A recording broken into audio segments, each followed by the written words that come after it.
I think I'm gonna go with LSU. Auburn don't have much faith in them, to be honest with you.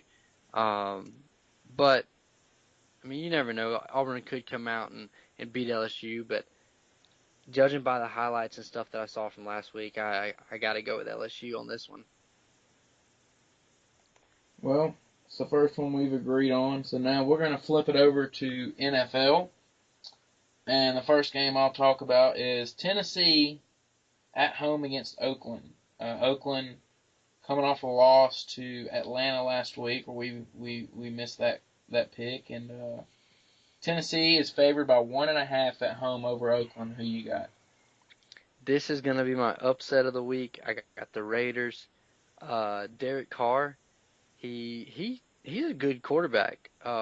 He's a pretty good quarterback. I like what he does on the field. But the Raiders, it seems like they're just always gonna find a way to lose, and it's like every time that I pick the Raiders, it's like they lose or they make it so I don't win. But I like my chances. I'm gonna go with the Raiders at my upset of the week.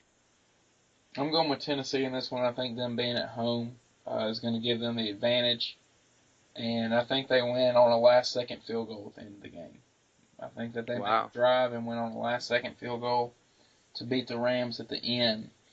Another game that some listeners might be interested in, be a fan of this team, Tampa Bay versus Los Angeles Rams. Tampa Bay's favored by 5.5, and I'm going to go with Tampa Bay to cover. I know they had a rough weekend last weekend. Winston really looked bad, but I think Tampa Bay is going to win this one and cover on this one. Yeah, I like Tampa Bay in this one too. I like them to cover.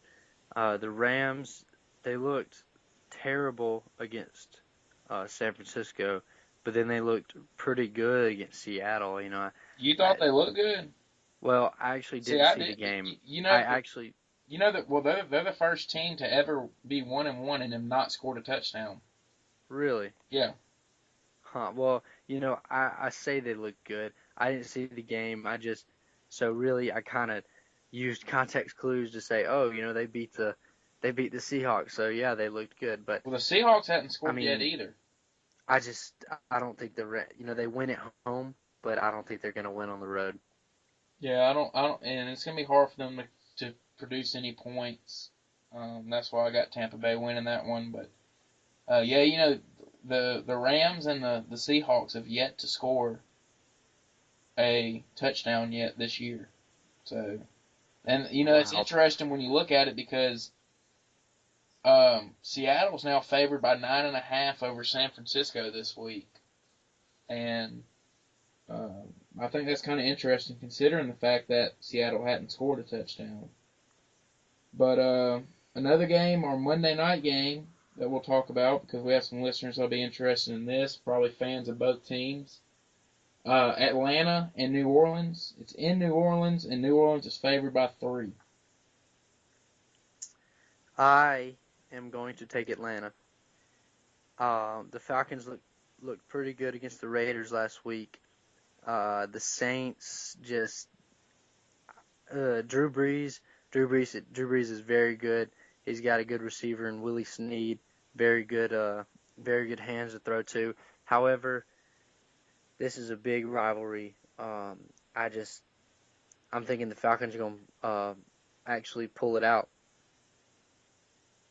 Well, I'm going to go with the Saints. When I did my pick'ems earlier, I did the Saints outright. So I'm going to go with the Saints. They don't usually lose at the Dome. I know that they lost there to the Raiders week 1 on a 2-point conversion play, and a missed field goal. But um, I think that the Saints win this game. I haven't been impressed by the Falcons the first 2 weeks, so I'm gonna go with New Orleans to win this one.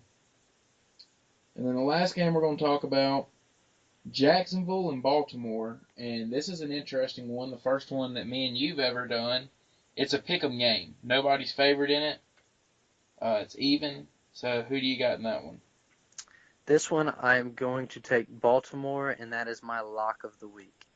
I think that Baltimore pulls this one out. They had that big comeback win after being down 20 to nothing last week, Mm. coming back and winning.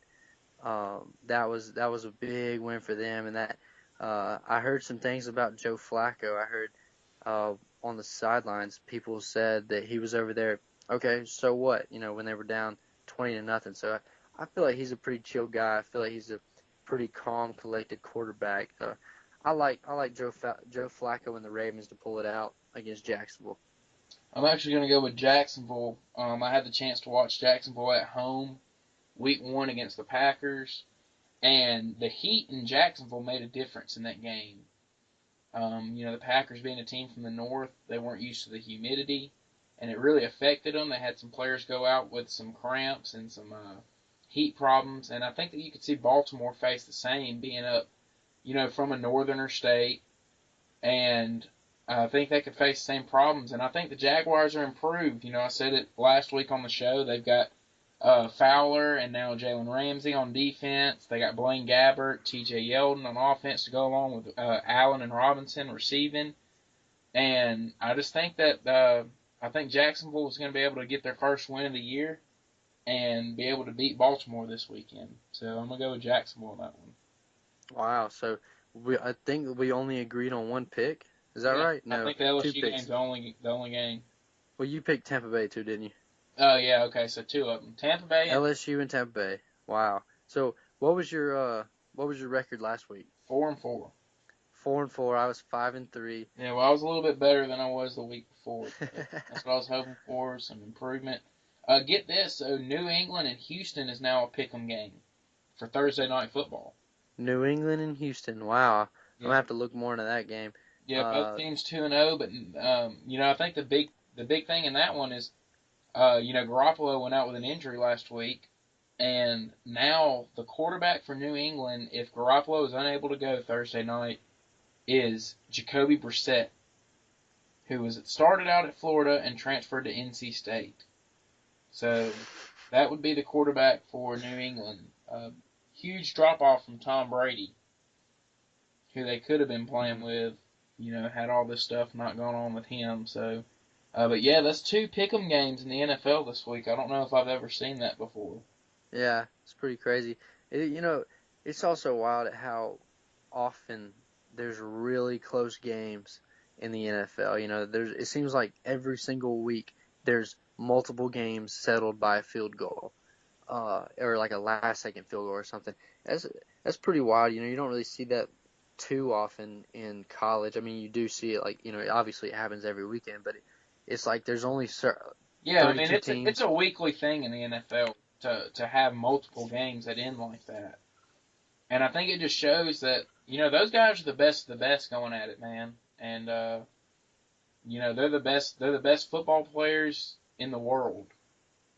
And each team has good players. And while you have your teams that go 3-13 or something like that, you still got they still got good players and they're able to compete. They're just not able to pull out victories. And that you see a lot of teams that go 8-8 in the NFL, which just shows how even it is. With so many teams being 500. So the Yeah. NFL is a competitive league, and a lot of good football players on a lot of good teams, and there's a lot of injuries in the NFL. I think that's one thing. Is I think the NFL has the most injuries of any of the sports. Hockey, baseball, basketball. I think NFL that you have to deal with the most injuries, and I think that affects a lot of teams. So I remember when the Packers won it in 2010, they were down to some third string players on the team. They ended up winning. They just got hot at the right time, and that's another thing with the NFL is you've got the playoff system the way they have it, where 12 teams make it, and you got to at least play 3 games, and so teams are able to get hot, and so that's the main thing in the NFL is just making it. If you can make it to the playoffs, you have a chance Yeah. because it's just so competitive, and all you got to do is pull out a few victories, but. Yeah, you're right. There's a lot of close games in the NFL week in, week out. You don't really see a lot of blowouts. It's very, very rare. But, and that's what makes it fun to watch. I enjoy watching the NFL, not as much as college, of course, but NFL is fun to watch, and it's the best guys going at it. Yeah. Real quick, I want to get your opinion on my fantasy league. I have Eddie Lacy, and I am thinking about trading him for LeGarrette Blount, the running back for the Patriots. What do you think about that? I know you follow the Packers a lot, very well. What are your thoughts? I know really Eddie Lacy could put up the numbers, but he just doesn't get that many touches. So what are your thoughts?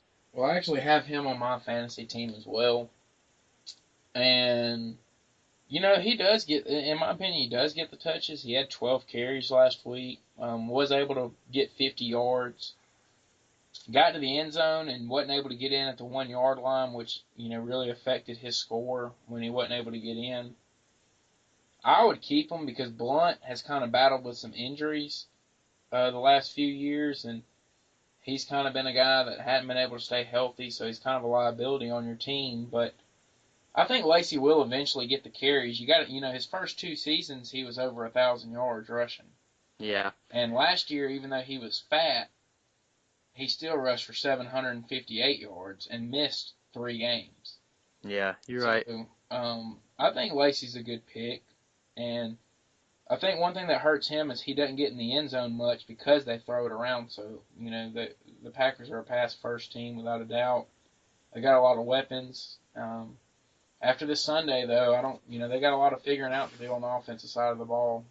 They didn't play very well, and the Vikings seem to kind of have them figured out a little bit, which is what we saw with them last year. So they were hoping with Jordy Nelson coming back that it was going to change things, but so far it's kind of been the same old, same old. So we'll see how they respond this week against the Lions. But I think you're going to see Eddie get the ball a little bit more this week. I think that's one thing they do want to incorporate in their offense is getting Eddie the ball a little bit more and letting him get downhill and get going. So I right sure now, hope I'd so. keep him. I'd keep him for a few more weeks and just see how it goes. I know the trade deadline is kind of creeping up on fantasy league, but I'd keep him for 1 or 2 more weeks and just see. And if he's not able to produce the next few weeks, then I would consider that trade. Yeah, I really wanted Isaiah Crowell. He was a big, Yeah, I or he tried went to get off. him on waivers, and somebody else claimed him. I've now had 2 players Same, I've tried to get on waivers, and somebody else has claimed them after I tried to get them. So same. kind of Somebody mad picked up when Crowell. I had Keenan Allen on my team. He goes out with an ACL, so I tried to get Travis Benjamin, who's going to step into that lead role, and somebody else claimed him right when I tried to claim him. Wow. So, and then now it just happened with Isaiah Crowell. So I'm kind of mad about that. But, yeah, I was going to go after him, and instead I went and got Willie Snead and got him on my team, and we'll see if he's able to produce some points this week. Dude, Willie Snead is he's a good one to have. I had him on my team last year and he put up a lot. I have him on my team this year too, but he was on my bench the past couple of weeks. And he's put up some pretty good numbers, so he's definitely a good pickup. Yeah, he'll be a guy to watch for on Monday night, without a doubt. All right, man, I think that about does it for us here. We covered a lot and got to talk about a lot of things that went on this past week. Yeah, man, it was a good one. Hey guys, before we head out, make sure you follow us at Hiding Our Bias on Twitter. Make sure you follow my personal account at T_Blackman9 on Twitter. Brooks has a Twitter too. Brooks, what's your Twitter? At Caleb Brooks 28, all lowercase. Make sure you guys follow us, tweet at us, let us know what you want to hear, let us know what you want us to talk about, or if you just want to ask us questions, have a conversation, whatever. Continue or just feel free to hit us up. We're pretty boring guys. We have pretty boring lives, so any entertainment will do. Um, Even slide in our DMs if you get bored. Yeah, just anytime any of y'all want to talk sports, just hit us up, and we will be more than happy to talk sports with y'all, any of y'all, and give you our opinions, whatever you want to hear. So hit us up, and if y'all have any topics y'all want us to cover next week, then let us know. So, all right, man. Well, it was an eventful weekend last weekend. Hopefully, we're looking forward to the same this weekend.